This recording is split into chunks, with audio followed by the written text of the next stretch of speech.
KSRTC ಸಂಸ್ಥೆಯು ಕಳೆದ 3 ತಿಂಗಳಿಂದ ಸಿಬ್ಬಂದಿಗಳಿಗೆ ಅರ್ಧ ವೇತನವನ್ನ ಮಾತ್ರ ನೀಡುತ್ತಿದ್ದು, ಇದರಿಂದಾಗಿ ಸಿಬ್ಬಂದಿಗಳಿಗೆ ಜೀವನ ನಿರ್ವಹಣೆಗೆ ತೊಂದರೆಯಾಗ್ತಾ ಇದೆ.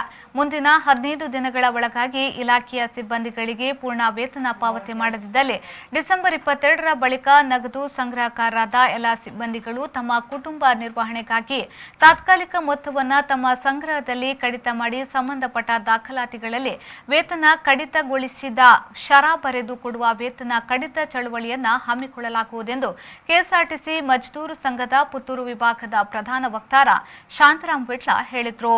ಪುತ್ತೂರು ಪ್ರೆಸ್ ಕ್ಲಬ್ನಲ್ಲಿ ಸುದ್ದಿಗೋಷ್ಠಿ ನಡೆಸಿ ಮಾತನಾಡಿದ ಅವರು, ಸಿಬ್ಬಂದಿಗಳ ಹಿತದೃಷ್ಟಿಯಿಂದ ಈಗಾಗಲೇ ಸಂಘವು ಧರಣಿ ಸತ್ಯಾಗ್ರಹ, ಅಮರಣಾಂತ ಉಪವಾಸವನ್ನ ಹಮ್ಮಿಕೊಂಡಿತ್ತು. ಆ ಸಂದರ್ಭದಲ್ಲಿ ಜಿಲ್ಲೆಯ ಉಸ್ತುವಾರಿ ಮಂತ್ರಿಗಳು, ಶಾಸಕರು ಹಾಗೂ ಕೇಂದ್ರ ಕಚೇರಿಯ ಅಧಿಕಾರಿಗಳು ಪ್ರತಿಭಟನಾ ಸ್ಥಳಕ್ಕೆ ಆಗಮಿಸಿ 1 ತಿಂಗಳ ಒಳಗಾಗಿ ಬೇಡಿಕೆಯನ್ನ ಪರಿಹರಿಸಿಕೊಡುವುದಾಗಿ ಭರವಸೆಯನ್ನ ನೀಡಿದ್ರು.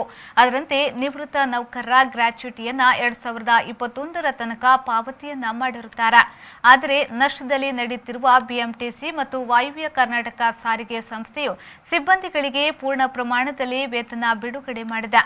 ಆದರೆ ಆರ್ಥಿಕ ಸದೃಢತೆಯಲ್ಲಿರುವ ಕೆಎಸ್ಆರ್ಟಿಸಿ ಸಂಸ್ಥೆ ಮಾತ್ರ ಈ ವ್ಯವಸ್ಥೆ ಮಾಡುತ್ತಿರುವುದು ಖಂಡನೀಯವಾಗಿದೆ ಎಂದು ಹೇಳಿದರು.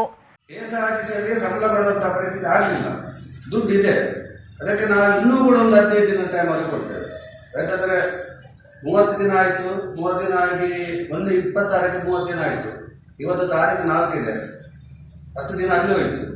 ಇನ್ನೂ ಕೂಡ ನಾವು ಅವರಿಗೆ ಸಮಯಾವಕಾಶ ಕೊಡ್ತೇವೆ. ಯಾಕಂದರೆ ನಮ್ಮ ಸಂಸ್ಥೆ ನಮ್ಮಿಂದಾಗಿ ಕಾನೂನು ತೊಡಕು ಉಂಟಾಗಬಾರದು.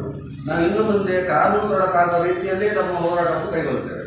ಯಾವ ರೀತಿ ಅಂತ ಹೇಳಿದ್ರೆ, 21 ತಾರೀಕಿನವರೆಗೆ ನಾವೊಂದು ಗಡುವನ್ನು ಕೊಡ್ತಾ ಇದ್ದೇವೆ. ಕೇಂದ್ರ ನಮ್ಮದು ಏನಿದೆ, ಕೇಂದ್ರ ರಾಜ್ಯ ಮಟ್ಟದವರೆಗೆ 21 ತಾರೀಕಿನಲ್ಲಿ ಒಂದು ಗಡುವನ್ನು ಕೊಡ್ತೇವೆ. 21 ತಾರೀಕಿನ ಒಳಗೆ ಪೂರ್ಣ ಪ್ರಮಾಣದ ವೇತನ ಕೊಟ್ಟಿಲ್ಲ ಅಂತ ಹೇಳಿದರೆ ನಾವು ಸ್ಪಷ್ಟವಾದ ಕರೆಯನ್ನು ನಮ್ಮ ಯಾರು ಕಂಡಕ್ಟರ್ ಅವರಿದ್ದಾರೆ ಅಥವಾ ಈ ನಗದು ಶಾಖೆಯಲ್ಲಿ ಯಾರೆಲ್ಲ ಇದ್ದಾರೆ ಅವರಿಗೆ ಸ್ಪಷ್ಟವಾಗಿ ಹೇಳ್ತೇವೆ, ನಿಮ್ಮ ಸಂಬಳ ದುಡ್ಡನ್ನು ನೀವು ತಗೊಳ್ಳಿ, ತೆಗೆದಲ್ಲಿ ಬರೀರಿ, ಕೆಳಗಡೆ ಬೇಬಿಲಲ್ಲಿ ಬರೀರಿ, ನಮ್ಮ ಸಂಸಾರ ನಿರ್ವಹಣೆಗಾಗಿ ಒಂದಿಷ್ಟು ದುಡ್ಡನ್ನು ತೆಗೆದಿದ್ದೇನೆ, ನಮ್ಮ ವೇತನದಲ್ಲಿ ಕಡಿತ ಮಾಡಿ ನೀವು ಅಂತ. ಯಾಕಂದರೆ ಕ್ಯಾಶ್ ತಗೊಂಡು ಬರ್ತಾರಲ್ಲ, ಈ ರೀತಿಯಾದ ಒಂದು ಜೀವನ ನಿರ್ವಹಣೆ ಆಗಬೇಕು. ಯಾಕಂದರೆ ನಮ್ಮ ಅಂಕಿಅಂಶವೆಲ್ಲ ಉಂಟು, 70% ಜನ ಉತ್ತರ ಕರ್ನಾಟಕದ ಭಾಗದವರಿರುವುದು.